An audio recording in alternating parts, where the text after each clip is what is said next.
Questions 11 through 20 on the 2010 Grade 12 AMC 12A. The solution of the equation 7 to the power of x plus 7 is equal to 8 to the power of x can be expressed in the form x is equal to log to the base b of 7 to the power of 7. What is b? We have to manipulate this as much as possible to make x look like that. And then, of course, we will be able to figure out b. So, first step, of course, is got to be taking a log of both sides. And if you do, we obviously must choose a base, and obviously I'm going to choose b. Now, a lot of log rules will be involved, and I'm assuming you already know those log rules, like this one, which involves putting that out front. And therefore, the x goes out front, like this. And then, the next step, of course, we just isolate the x's. So, this can be done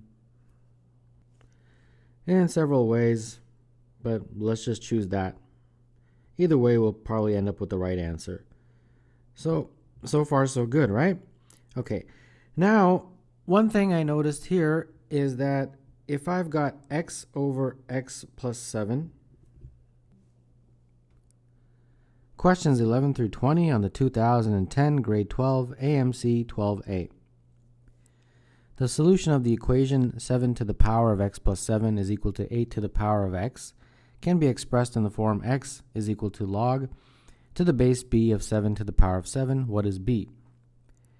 We have 7 to the power of x plus 7, and that is equal to 8 to the power of x. Now 7 to the power of x plus 7 can be broken up into 7 to the power of x and 7 to the power of 7. And now we can just put the 8 to the power of x and the 7 to the power of x on one side like that. And if we do, we get 7 to the power of 7 is equivalent to 8 over 7 to the power of x.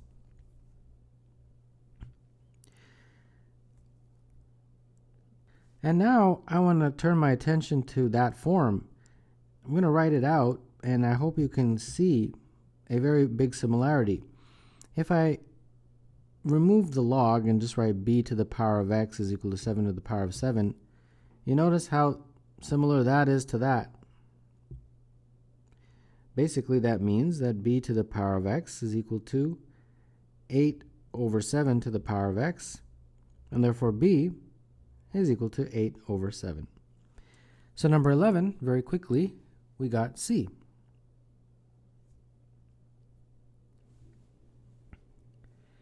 In a magical swamp, there are two species of talking amphibians, toads, whose statements are always true, and frogs, whose statements are always false. 4 amphibians, Brian, Chris, Leroy, and Mike, live alone together in this swamp, and they make the following statements.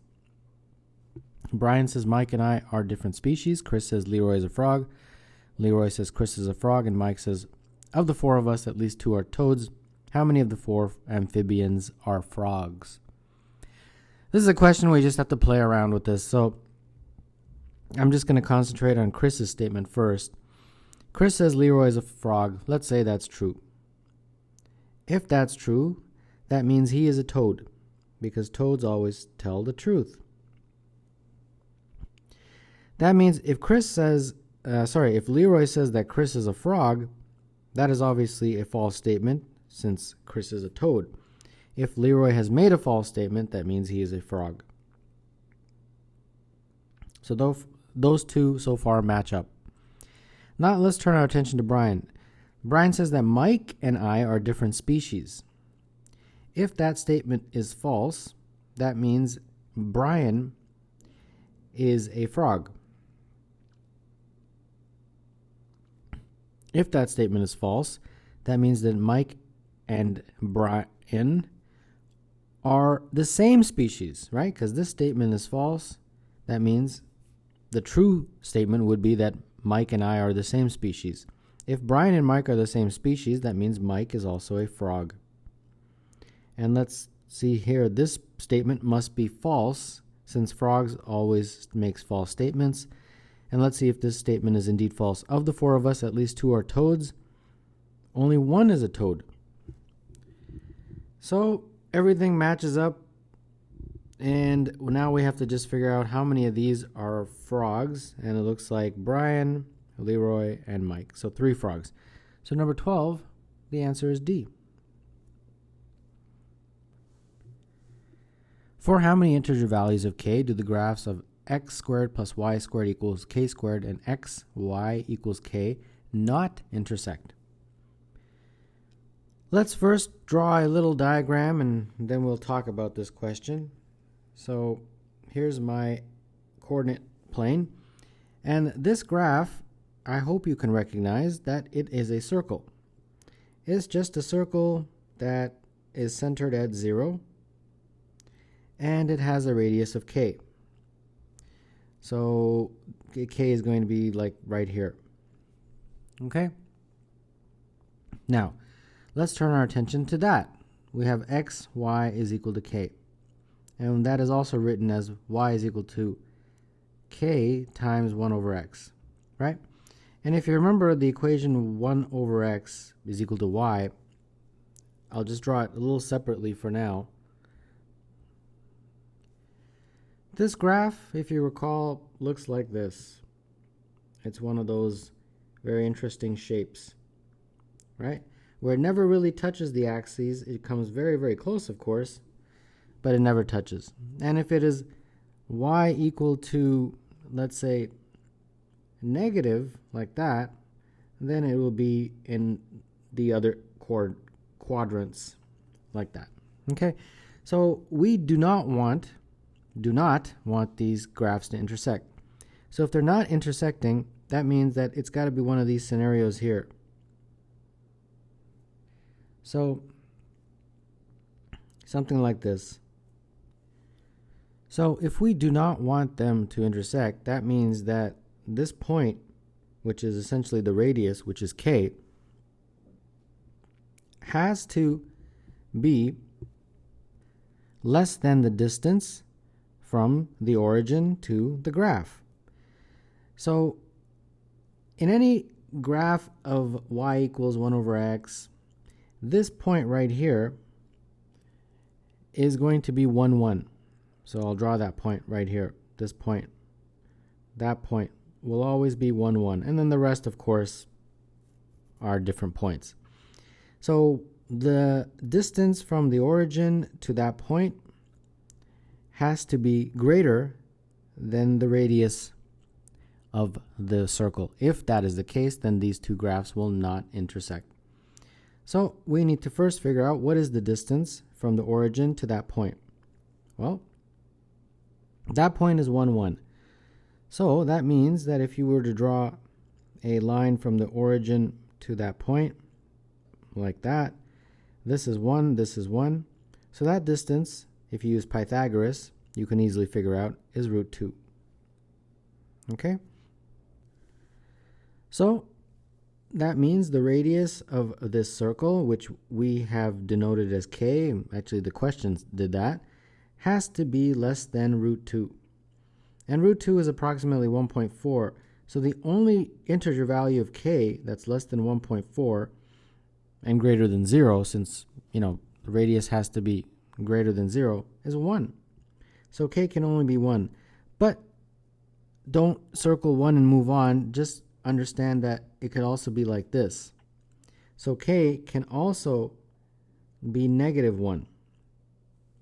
So for example, we could do the exact same kind of story, but with this guy right here. So these are the only two values of k for which these two graphs will not intersect. And therefore, 13, the answer is C.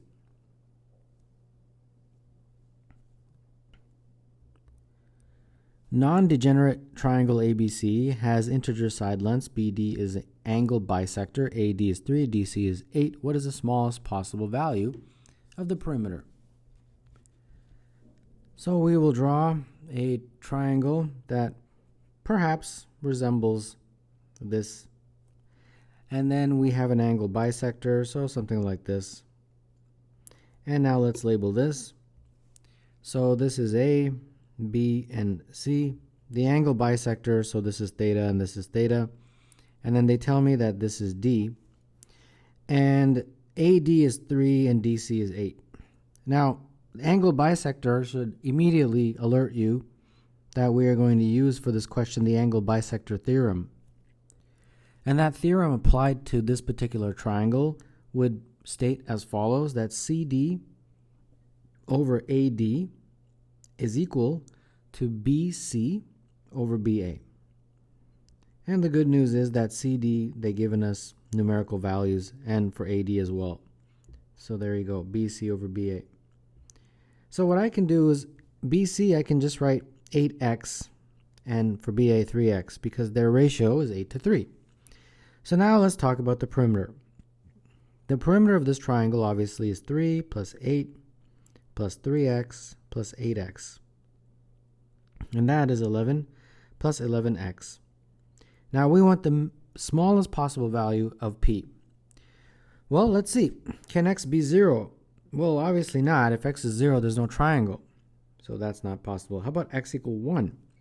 If x equals 1, there's no way to make a triangle, because the triangle inequality would not hold. So x must be, in terms of a minimum, 2. And if it is, it becomes 11 plus 11 times 2, and that is 33. And that is the minimum possible value for the perimeter of this triangle based on the conditions of the question. So number 14, the answer is B.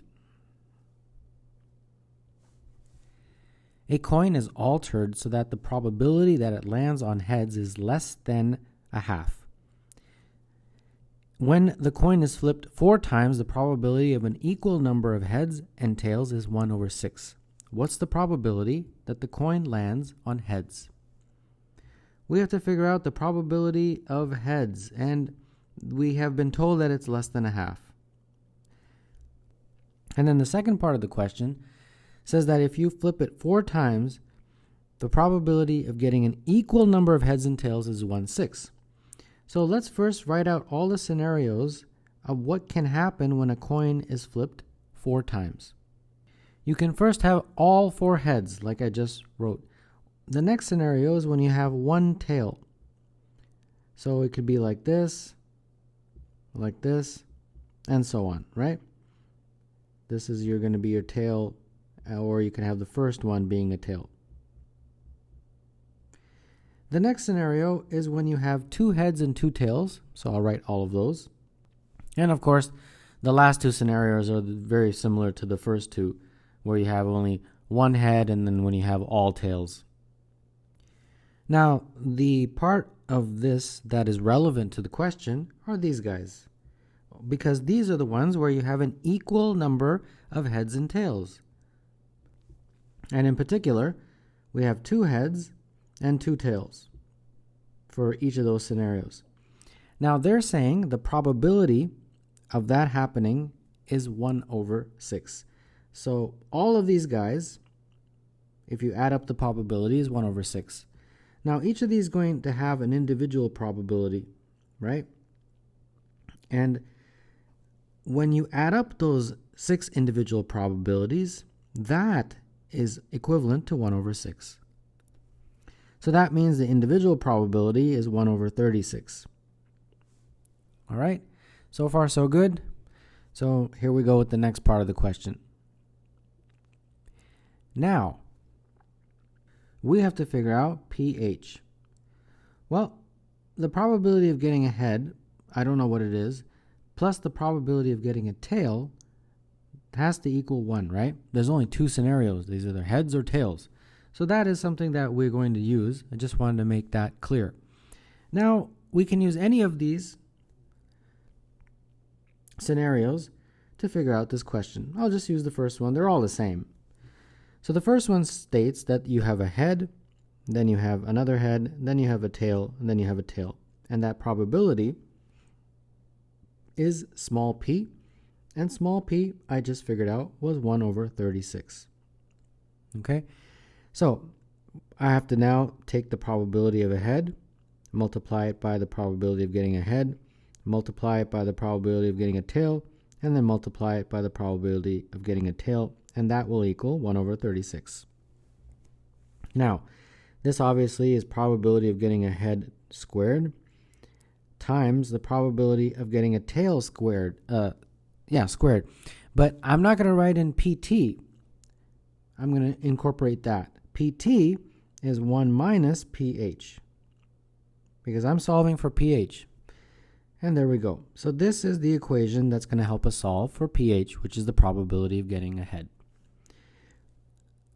Now, before I do that, I think it will make life easy if I take the square root of both sides.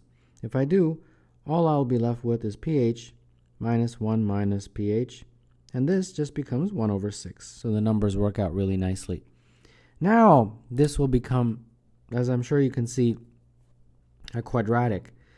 So let me just expand this first. pH minus pH squared is equal to 1/6. And now let's put everything on one side.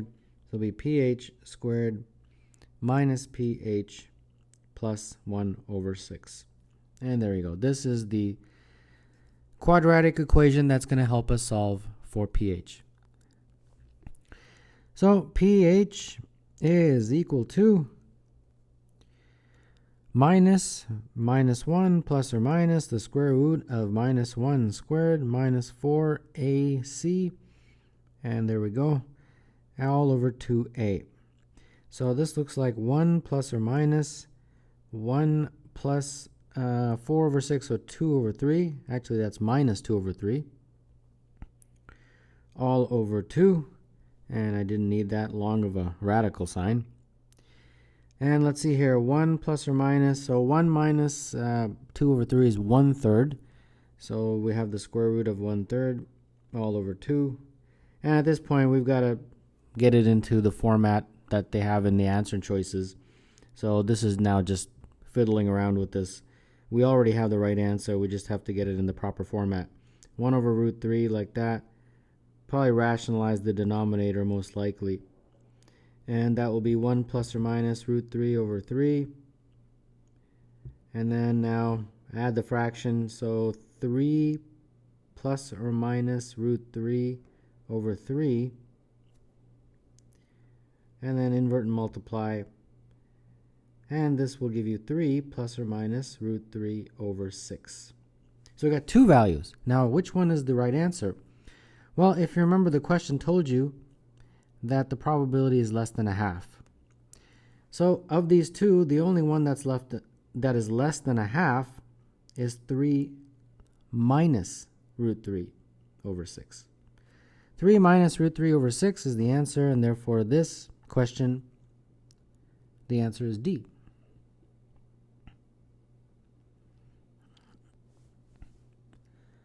Bernardo randomly picks 3 distinct numbers from the set 1 through 9 and arranges them in descending order to form a 3-digit number. Sylvia randomly picks 3 distinct numbers from the set 1 through 8 and also arranges them in descending order to form a 3-digit number. What is the probability that Bernardo's number is larger than Sylvia's? We want his number to be greater than hers. So the first scenario is when Bernardo picks a 9 from this set. If he does, then all of those numbers will be greater than Sylvia's, since every number will begin with a 9, and Sylvia's numbers can never begin with a 9 since 9 is not in her set. So if he picks a 9, then he has to pick another 2 from the remaining 8. So 8 choose 2 is how he can select the other 2, and that's 28. Now, the total number of selections for him is 9 choose 3, right? So to get a probability, it's 8 choose 2, which is the probability of getting a number with a 9, over all of them, which is 9 choose 3, and that's 84. And this is 1/3. Works out very nicely to 1/3. So that takes care of the first scenario. And there's a 1/3 chance of him picking a 9. The next case is when he does the following. He does not pick a 9. Well, if he picks a 9 and the probability of that is 1/3, the probability of not picking a 9 is 2/3, right? Because those two probabilities have to add up to 1. But it's not that simple that we just say, okay, well, it's 2/3, because there's another thing that has to happen. And the number that he ends up selecting is greater, right? Just because he doesn't pick a 9 doesn't guarantee anything. He could pick a number through here, like, for example, 8, 7, 5, and Sylvia could choose a number like 4, 3, 2, and he would be greater. Or he could choose a number that's smaller. He could choose, for example, 3, 2, 1, and Sylvia could choose 6, 5, 4. So we have to figure out the probability in this scenario that the number is greater than Sylvia's. Well, if he does not pick a 9, then he's just picking from those first 8, and his set, therefore, is identical to Sylvia's. So the only way we can choose in this scenario is from the 8, choose 3. And that's 56 different possible ways of doing that. So of those, there's one that is going to be the same. Of all those possibilities, one number will always be the same. For example, if he chose 5, 4, 3, and Sylvia also chose 5, 4, 3, then those were, of course, identical. So the probability of getting the same for both Bernardo and Sylvia is 1/56. Now the probability of getting a different number for them is going to be obviously 1 minus 1/56, and that is 55/56. But different is not good enough for us. We want it to be greater. We want B to be greater than S. And B would be greater than S half of the time, right? Because they're identical numbers. All the numbers that Bernardo creates and all the numbers that Sylvia creates will be identical. So half of them will be less, half of them will be greater, and one of them will be the same. So the probability that B is greater than S is 1/2 times this 55/56. And that is equal to 55/112. So finally, our grand conclusion, our probability, is this 1/3 up here plus this 2/3. But we also have to multiply, because it's and, this guy right here. And that is the probability for this question. So let's do this here. We got 1/3, and let's see here. This is going to be 55/168.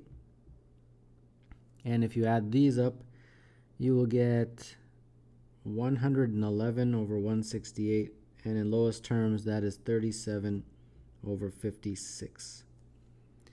And 37/56 for number 16 is choice B.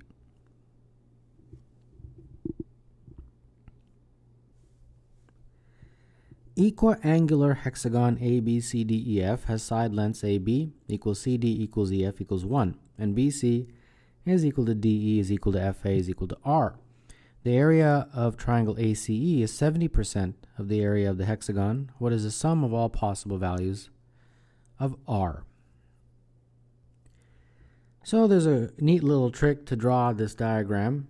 You draw first an equilateral triangle, and then you chop off 3 equilateral triangles of side length 1 from each corner. And when you do, you will get your equiangular hexagon ABCDEF.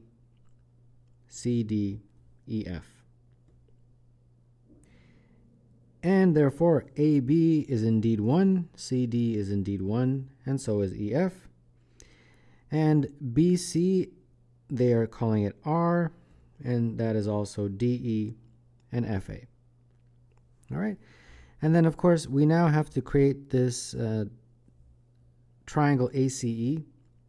So A to C to E. This is our triangle right here. And I hope you are convinced that's equilateral. Why?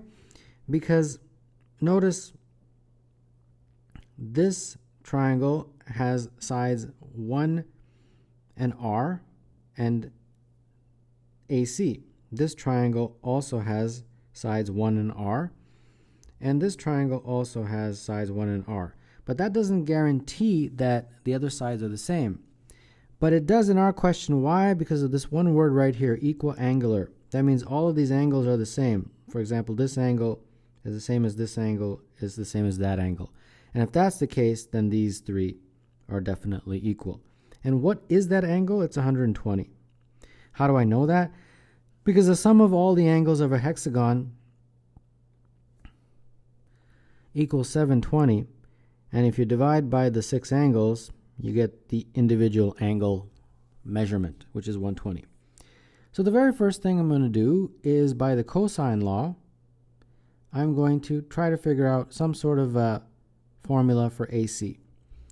And using the cosine law, it will be 1 squared plus r squared minus 2 times 1 times r cos of 120. And that means AC squared is 1 plus r minus 2r. Cos of 120 is negative a half. So this becomes 1 plus r squared plus r. And therefore, if I take the square root, I get the value for AC. Okay? So that's AC. Now, some of you already know this, but some of you may have forgotten. So I'll review it since it's important. And that is the following, that if you have an equilateral triangle, you can easily figure out the area as follows. First, let's draw a perpendicular from top to bottom, like that. And then if it's equilateral, this is 60. This was a perpendicular, so that's 90. And then that perpendicular chopped that 60 into 2 equal segments of 30. So this is a 30, 60, 90 triangle. And as always, the ratio of the sides is 1, 2, and root 3. So if this is the height, and let's say this is the base, from here to here is x over 2, the base is x, then the ratio of x to h to x over 2 is root 3 to 1. So that means h is equal to root 3 over 2x. So if you have the side length, you can easily figure out the area. It will be 1/2 base, which is x, times height, which is root 3 over 2x, and that gives you root 3 over 4x. So if you know just the side length of an equilateral triangle, you can just multiply it by root 3 over 4, and you get the area. So, and sorry, that should be x squared. So that will help us to solve this a little bit quicker. Now let's go back to the question and look at this sentence right here. That triangle ACE is 70% of the area of the hexagon. So I'll write it here and then I'll scroll up. ACE is 70%, so 7 over 10, of the area of that ABCDEF. All right. So this is what we're going to work with. So here we go. ACE, we can easily use this formula to figure out the area. It's going to be root 3 over 4, the side squared. The side is AC right here, and AC is right here. So x squared, I put AC squared, and AC squared would be just 1 plus r squared plus r. So very quickly, I just figured out, at least in terms of r, that area. Then I've got 7 over 10. A, B, C, D. Okay, now how do I figure out that area? That area we're going to figure out as follows. It's going to be the full length, or the full area, I should say, of the big equilateral triangle. And then we're going to chop off 3 small equilateral triangles of side length 1. And that will give me the hexagon. So again, we're going to use this formula, and that is the area is the big guy, which is root 3 over 4 times the side length squared. And the side length of the big guy is from there to there. Now, if this is an equilateral triangle, that's 1 and that's 1. This is 1 and this is 1. And from here to here is r. So the side length is r plus 2. I hope you can see that.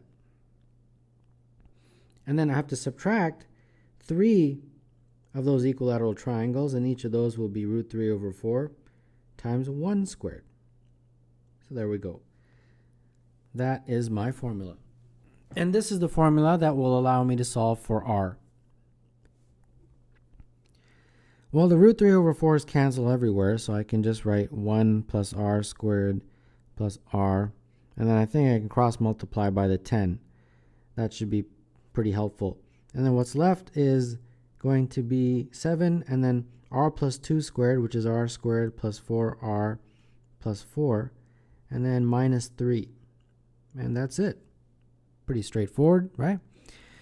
So this becomes 10 plus 10r squared plus 10r, and this is going to be 7r squared plus 28r, and 1 times 7, so 7. And then put everything on one side, and let's see what we got. We got 3r squared minus 18r minus 3 is 0. And divide through by 3, and you get r squared minus 6r minus 1 is equal to 0. And now at this time, you can use that very cool formula called Vieta's formula, that says that the sum of the roots is equal to minus b over a. And the sum of the roots of this one, therefore, will be minus b over a, which is minus 6 over 1, and that is equivalent to 6. And that's the answer to the question. So this very great question has the answer 6, and for 17, therefore, that is E. A 16-step path is to go from negative 4, 4 to 4, 4, with each step increasing either the x-coordinate or the y-coordinate by 1. How many such paths stay outside or on the boundary of the square x is between negative 2 and 2, and y is between negative 2 and 2 at each step? So let's just draw a very quick diagram to kind of talk about this. So we're just going to draw. So here is our 4 by 4 or 8 by 8 rather grid, and we are going from negative 4 all the way to 4, 4 in a series of different paths. And the rule is that they've got this boundary here that we are going to take into consideration, and it's between 2 and 2 for the x and 2 and 2 for the y. So we're allowed to get on that boundary, we're just not allowed to go inside.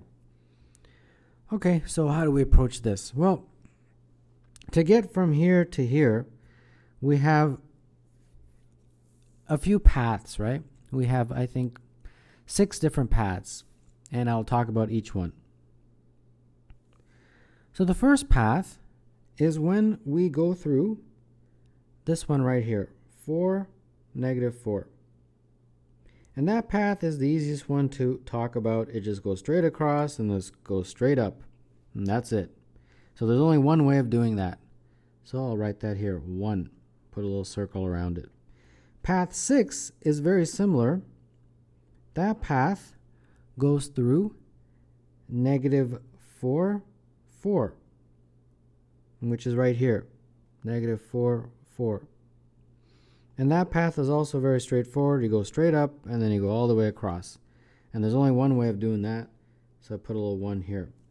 So path 1 went through 4, negative 4, and path 6 went through negative 4, 4. So those are the easiest ones to talk about. Now we get through path 2, 3, 4, and 5, and those are a little bit more complicated to discuss, but it's not too bad. Path 2 is the one that goes through 3, negative 3. So that's the one that goes through this guy right here. This one right here. That's 3, -3. Now, that one we have to discuss. We can't just say one because there's a lot more than one. Well, there's not that many, but there's definitely more than one. So for path 2, the way we have to look at this is that we have to travel 7 times to the right.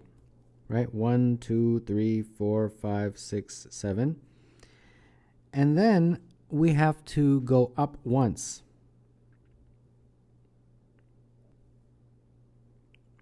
Or we could have done it in the following way, where we traveled to the right, but we went up earlier than I did before, and then we keep going like that. So what that really boils down to in terms of a sentence is that we travel 7 times to the right and then up once. And therefore, the number of ways to do this is really talking about a scenario where we have to arrange one up into 8 possible spots. And the way to do that is from 8 spots, you choose 1, and that is equal to 8. Now, that will only bring you half of the journey. The other half involves very similar. We have to now just go right once and up 7. Does that make sense? So the second part of the journey is essentially the same in terms of the calculation. So now we have to go up 7 times and right once. And in the very same way, the same logic is applied, that the number of ways to do that is also 8 choose 1. So the total number of ways, you have to do this and then you have to do that because it's 2 legs of the journey. So it's 8 times 8, which is 64. And that's for path 2. And there we go. Now the good news is that path 5 is exactly the same in terms of its logic and reasoning and calculations, because that path is going through -3, 3, which is here, and it involves pretty much the identical mathematics. So that is also 64. Okay? And I'm sure you can see that because it's just a mirror reflection in the diagonal. Now we got to talk about path 3 and path 4. Now the good news is we only have to figure out one of these because the other one will be identical. Path 3 is when you're going through 2, -2. So that would be right here. And that's allowed because you're allowed to be on the boundary. You can see that there in the question. So this guy is 2, -2. And then path 4, the final path, is when you're going through -2, 2. And that's this one over here. -2, 2. Okay, so now let's talk about path 3. In path 3, you are going to go right 6 times and up twice. So 1, 2, 3, 4, 5, 6, and then up twice. 1, 2, like that, to get to 2, 2. 2, -2, I should say. So let me show you that again. 1, 2, 3, 4, 5, 6, and then up twice. And therefore, the number of ways to arrange these 2 ups in a sequence of 8 movements is 8 choose 2. And that is equal to 28. Now keep in mind that's just 1/2 of the journey. The other half of the journey will be exactly the same with the exact same reasoning. And it will also be 8 choose 2, which will be 28. Because the other half of the journey involves going up 6 times and going right twice to get to our final destination, which is 4, 4. So of course we now have to multiply these guys as before, and when you do, you get 784. So path 3 is 784, and like I had previously mentioned, path 4 will be the same.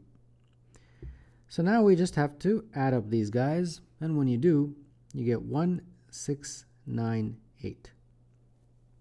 And therefore, number 18, the answer is D.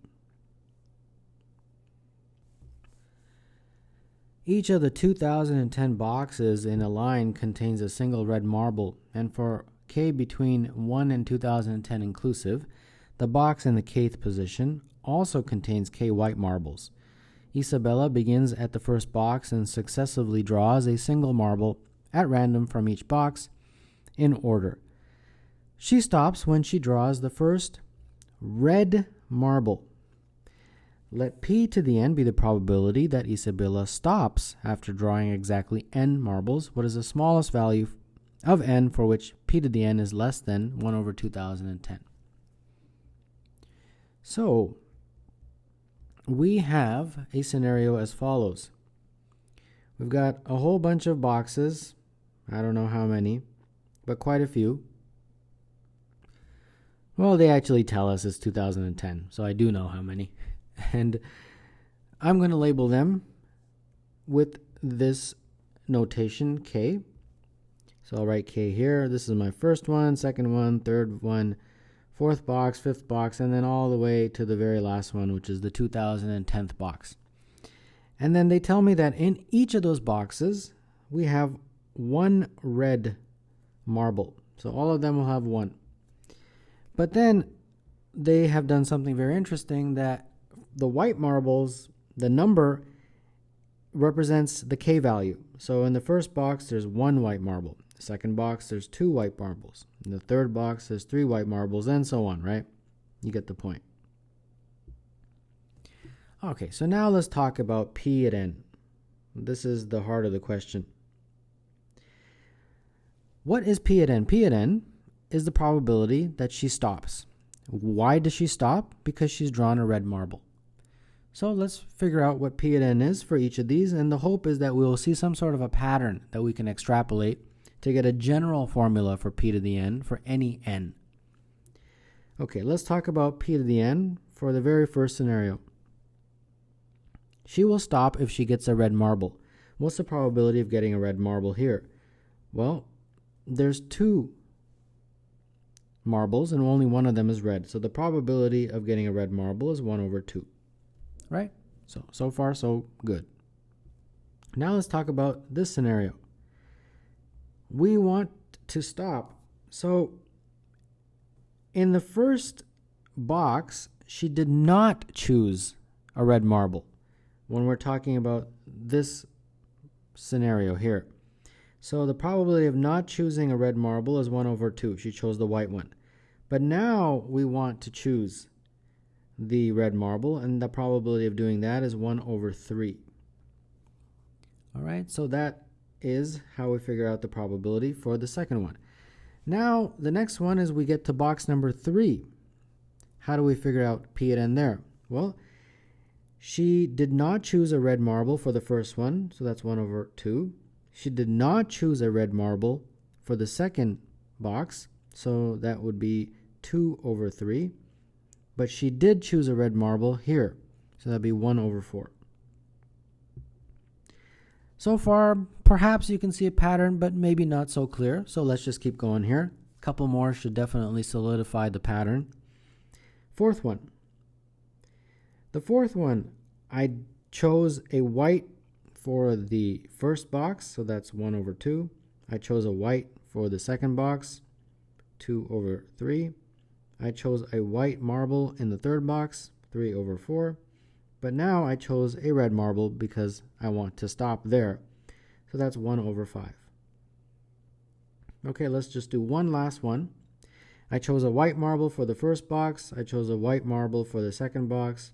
I chose a white marble for the third box, a white marble for the fourth box, and then finally I choose the red marble from the fifth box. So can you see a pattern? I hope the answer is yes. The pattern is as follows. P to the n is equal to 1/2 times 2/3 times 3 over 4 times 4 over 5 times ... You keep on going until you get to n minus 1 over n, and then the very last one will be 1 over n. This is our formula for P to the n. And you can see that a lot of this cancels. So that's the great news here. this cancels, all of these will cancel. And the only thing that you'll be left with at the very end is just 1 over n squared. So this is our p at n. And we want p at n to be less than 1 over 2010. Okay? So we want this to be less than 1 over 2010. Well, flip it. That means n squared's got to be greater than 2010. So what is n? This is just an inspection now. What I did is I kind of looked at 2010, took the square root. It's approximately 44.8. So that means n's got to be greater than that. So I tried n equals 45. If n is 45, you get 45 squared, and that is equivalent to 2025, and that is indeed greater than 2010. So that is the answer to the question, and number 19, therefore, is choice A.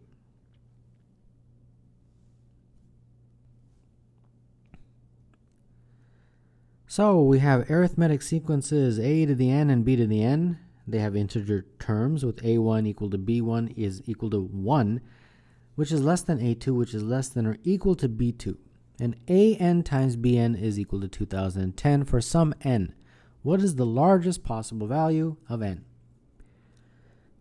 We have the first term, second term, third term, fourth term, and so on, all the way up until the nth term.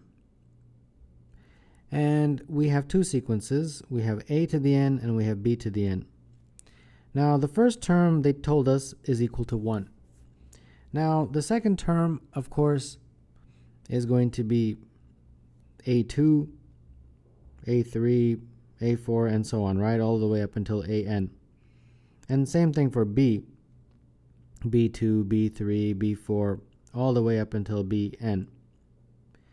Now, what is an arithmetic sequence? Well, it's of the form a, then a plus d, a plus 2d, a plus 3d, and then all the way up until a plus n minus 1d. And in a very similar way, it would be a plus d, but these d's are different, right? So I'm going to put big D. A plus 2 big D, a plus 3 d, and then finally a plus n minus 1 big D. So that's just the notation. Now they tell us this very important clue that a to the n times b to the n is equal to 2010. And that's going to help us figure this out, figure out the value of n.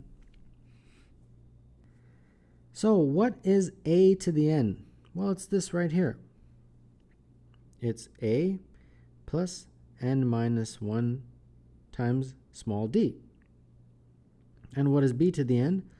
Well, it's right here. It's a plus n minus 1 times big D.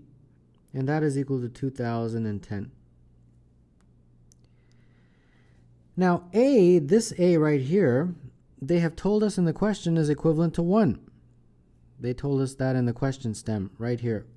a1, the very first term, and b1, the very first term, are both equal to 1. So we can put that in here. This is 1 plus n minus 1d, and this is 1 plus n minus 1d, big D. Now 2010, I'm going to break that up into prime factors because that's going to help me. And the reason for that is because notice that this multiplied by this equals 2010. So if I break it up into prime factors, I can play around and see what kind of scenarios I get.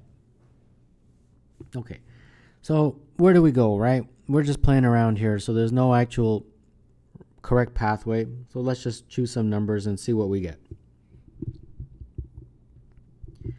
So I'm going to call this guy 67, and then therefore this guy's got to be 2 times 3 times 5, which is 30.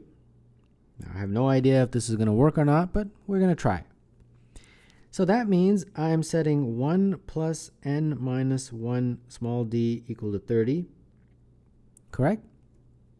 And therefore n minus 1 times small d is equal to 29. Now 29 is a prime number, so that means that n minus 1 could be 29, and therefore d would be 1. So that means that n is 30. Well, we got one value. Let's see if 30 is one of the answer choices. It's not. Okay. N equals 30. Obviously, they don't like. So let's keep going here. Let's go back to this equation. Let's flip it. Let's call n minus 1 equal to 1. And that would mean d is 29. If that is the case, n equals 2.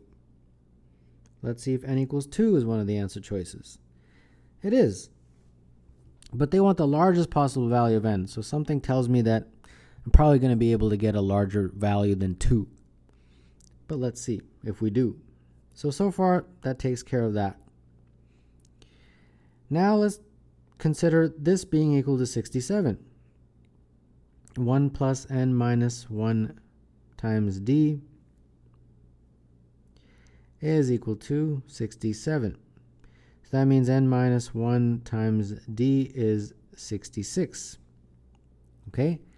Well, remember, this n and this n are the exact same. So since I concluded that n equals 2 is the one I want to choose, since it's one of the answer choices, I have to put n equals 2 here. So this becomes 2 minus 1 times d is 66, and that just means that d is 66.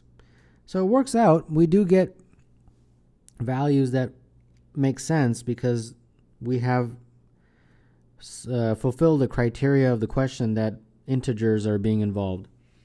But for some reason, I think n equals 2 is too small for this to be the correct answer. I think I can get a larger answer. So I tried 30 and 67. Let's try something different to get a product of 2010. Let's try, as I said, at this point you're just fiddling around. Let's try 67 times 2. So that would be 134. And then the other factor would be 15. If that is the case, then we have 1 plus n minus 1d is equal to 15. And this will give me n minus 1d is equal to 14. Now 14 factors into 2 times 7. So if I let this guy equal 2 and this guy equals 7, let's see what I get here. I get obviously d equals 7 and then n minus 1 equals 2. So n is equal to 3. Oh, okay. I got a larger answer. So I've gotten this one and I've gotten this one. Let's see if I can get anything bigger. How about if I flip them? Instead of this being 7 and that being 2, flipping it. So d is 2 and then n minus 1 is 7. That means n is equal to 8. Oh, okay, great. I got another larger value. And without boring you with going through other scenarios, and you can do that, you'll clearly see that if you do any other scenario, you'll never get anything larger than 8 for n. So therefore, the answer to this question is C.